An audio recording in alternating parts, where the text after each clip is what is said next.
Détecte-t-on les exoplanètes et comment sait-on si elles sont habitées? Le système solaire est constitué d'une étoile, le Soleil, autour duquel orbitent au moins 8 planètes et des milliards d'autres corps plus petits. Parmi tous ces objets, seule la Terre abrite, à notre connaissance, la vie.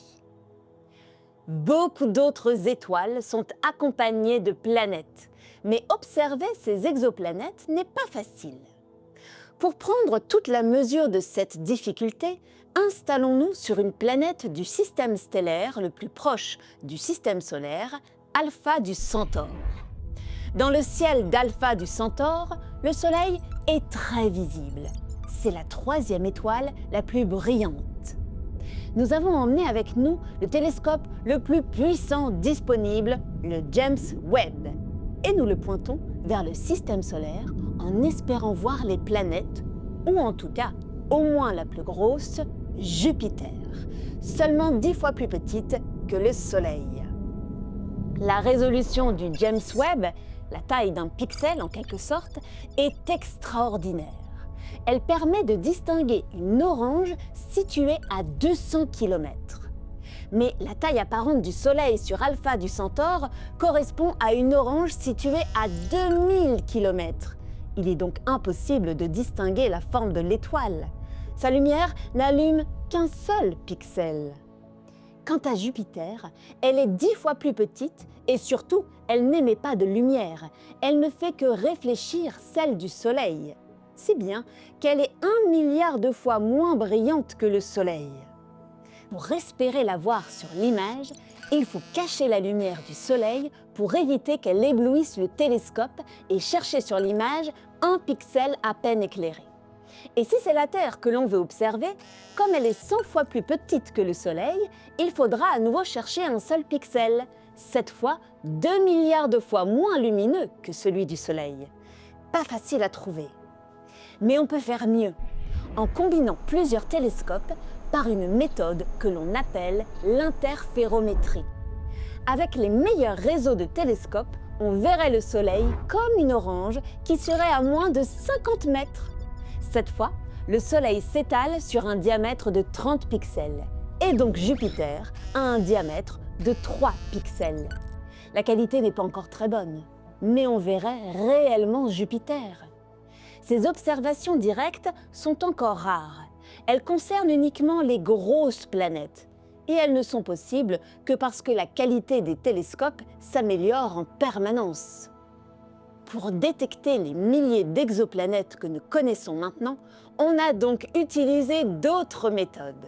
La plus performante, celle qui nous a permis de détecter la grande majorité des exoplanètes, c'est la méthode des transits. Lorsqu'une planète passe devant l'étoile, elle fait écran et empêche une partie de la lumière émise par l'étoile de nous atteindre. Même si l'étoile ne fait qu'un seul pixel sur le télescope, la luminosité de ce pixel va légèrement varier. On peut non seulement en déduire qu'il y a une exoplanète, mais aussi en déduire sa taille d'après l'importance de la variation de la luminosité, et même obtenir des informations sur son orbite grâce au temps que dure cette variation. Évidemment, pour que ça fonctionne, il faut que l'exoplanète passe entre l'étoile et l'observateur, et donc que l'orbite de la planète soit correctement inclinée. Pour une planète comme Jupiter, ça se produira pour seulement un système stellaire sur 1000. C'est 5 fois plus probable pour la Terre, car elle est beaucoup plus proche du Soleil. Et en ce qui concerne le système solaire, vu depuis Alpha du Centaure, cette méthode ne fonctionne pas, car le plan dans lequel tournent les planètes est presque à angle droit. D'autres méthodes consistent à mesurer les variations de position de l'étoile. En effet, dire qu'une planète tourne autour d'une étoile est une approximation.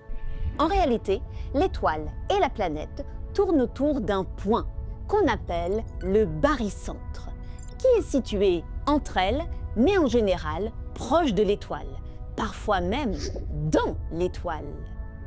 En ce qui concerne le Soleil, si l'on ne tient compte que de Jupiter, Le barycentre se trouve à l'extérieur du Soleil, un peu au-dessus de sa surface. Le mouvement du Soleil autour de ce point est donc parfaitement visible depuis Alpha du Centaure, même avec un télescope comme James Webb, où le Soleil ne couvre qu'un seul pixel. Le mouvement du Soleil, lui, couvre plusieurs pixels. Une fois une exoplanète détectée, on a envie de savoir si elle abrite de la vie. Pour cela, on va chercher deux types d'indices. La présence d'éléments qui nous semblent favorables au développement de la vie, comme une atmosphère ou de l'eau, et la présence d'éléments qui sont produits essentiellement par les êtres vivants, comme l'oxygène.